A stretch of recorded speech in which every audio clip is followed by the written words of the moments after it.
Pada tanggal 14 Agustus 1945, Jepang menyerah tanpa syarat kepada Sekutu.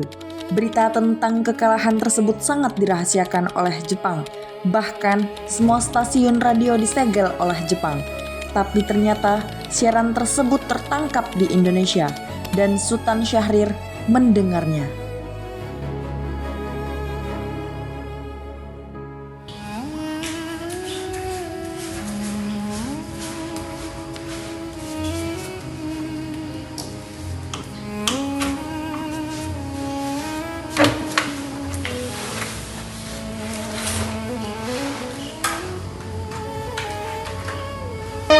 In 1945, final defeat came to the Japanese. 3 days after the war's end, a committee of national leaders proclaimed the independence of the Republic of Indonesia, with Sukarno as president. Thus, on their own initiative, seizing the freedom promised 3 years earlier by the Dutch. With the Japanese defeated and no allied forces at hand to take over in their place, nationalist...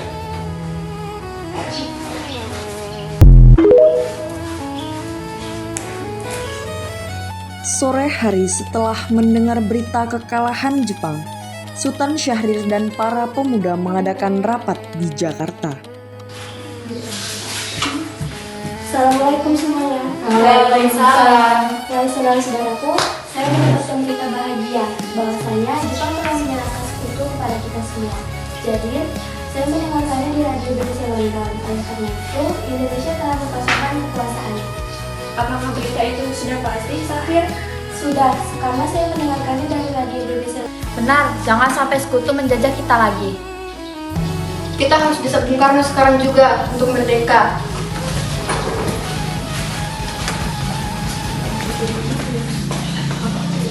Keesokan harinya, pada tanggal 15 Agustus 1945, Khairul Saleh, Sultan Syahrir, Wikana dan Darwis tiba di kediaman Soekarno di Jalan Pegangsaan Timur nomor 56 Jakarta dengan maksud menyampaikan hasil-hasil keputusan rapat.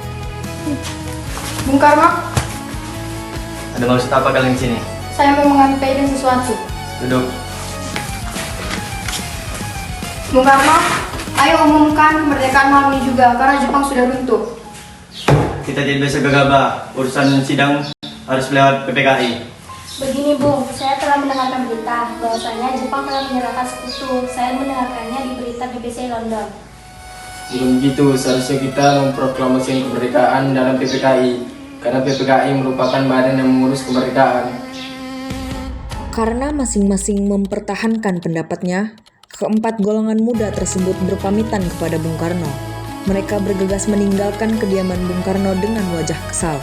Kemudian Soekarno meminta golongan tua untuk datang ke kediamannya untuk membicarakan permasalahan tersebut. Meski berat hati dengan keputusan Soekarno, para pemuda yang telah meninggalkan kediaman Soekarno tetap tidak putus asa. Mereka pun menyusun strategi bagaimana membujuk Soekarno dan Muhammad Hatta. untuk memproklamasikan kemerdekaan sesegera mungkin. Akhirnya, mereka memutuskan untuk mengasingkan kedua tokoh tersebut ke Rengas Dengklok agar terhindar dari pengaruh Jepang di Jakarta.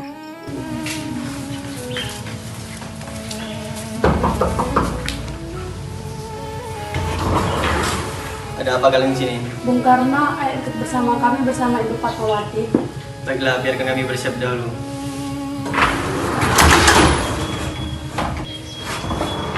Ayo ikut bersama kami. Ayo.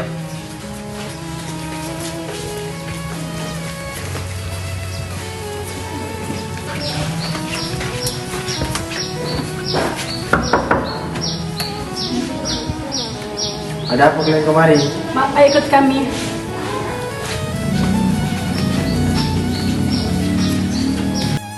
Pada pukul 5:30 sore, rombongan dari Jakarta yang dikawal oleh Peta tiba di Rengas Dengklok untuk menjemput Soekarno dan Mohatta. Selesailah perundingan di Rengas Dengklok. Semua anggota golongan tua maupun muda kembali ke Jakarta untuk membahas lanjut rencana proklamasi kemerdekaan tanggal 17 Agustus 1945.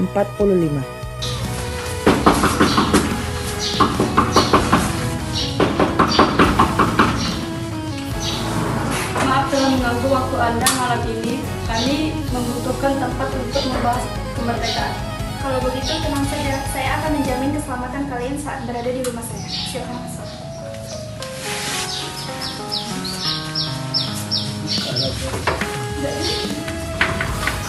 Baik, silakan duduk. Apakah ada tanda di kertas? Tunggu sebentar.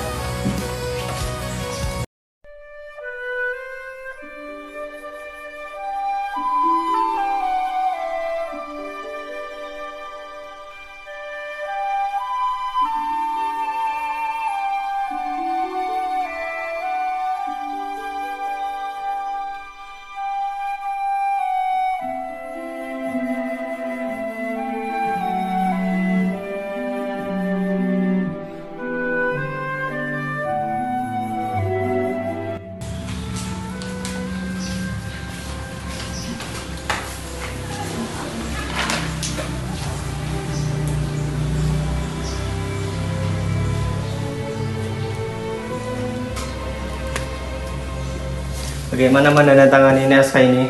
Menurut saya, tes proklamasi tidak ditandatangani oleh PPKI karena PPKI buatan Jepang. Seharusnya naskah proklamasi ditandatangani oleh anggota yang datang. Apakah kalian semua setuju? Setuju. Sayuti, tolong mengetikkan ini. Baik Bu, apakah ada mesin ketik di sini? Ada. Mari ikut saya.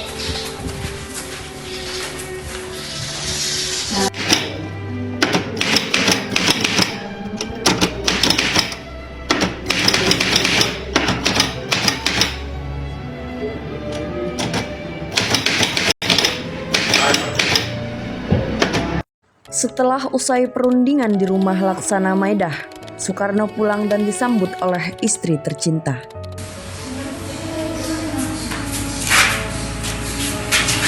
Ada kabar gembira, Indonesia akan segera merdeka. Jadi tolong jahitkan kain ini menjadi sebuah bendera merah putih. Baiklah, aku akan beli.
Proklamasi. Kami bangsa Indonesia dengan ini menyatakan bahwa kemerdekaan Indonesia, hal-hal yang mengenai pemindahan kekuasaan dan lain-lain, dan diselenggarakan dengan seksama dan dalam tempo yang sesingkat-singkatnya. Jakarta, 17 Agustus 1945. Atas nama bangsa Indonesia, Soekarno-Hatta.